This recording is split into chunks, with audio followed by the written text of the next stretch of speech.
నెల్లూరు జిల్లా వింజమూరులో భారతీయ జనతా పార్టీ జిల్లా ఉపాధ్యక్షులు పివి నారాయణరెడ్డి గారి స్వగృహమునందు గౌరవనీయులైన అరుణాచల్ ప్రదేశ్ రాజ్యసభ సభ్యులు శ్రీ నాబం రేబియా వికసిత్ భారత్ సంకల్ప యాత్రలో భాగంగా విడుదల చేశారు. పై కార్యక్రమంలో స్థానిక మండల అధ్యక్షులు డేగా మధు యాదవ్, జిల్లా అధ్యక్షులు ఎస్ వంశీధర్ రెడ్డి, జిల్లా ఇన్ఛార్జ్ వెంకయ్య నాయుడు,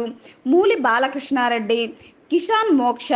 జిల్లా ఉపాధ్యక్షులు గున్నం ప్రసాద్ రెడ్డి, వివేకానంద స్కూల్ అధినేత మద్దూరి గోపాల్ రెడ్డి, మండల ప్రధాన కార్యదర్శి మెంటా రమేష్, స్థానిక మండలాల నాయకులు, ఆర్ఎస్ఎస్, విహెచ్పి, ఎస్ఎస్ఎఫ్ నాయకులు, కార్యకర్తలు పాల్గొన్నారు.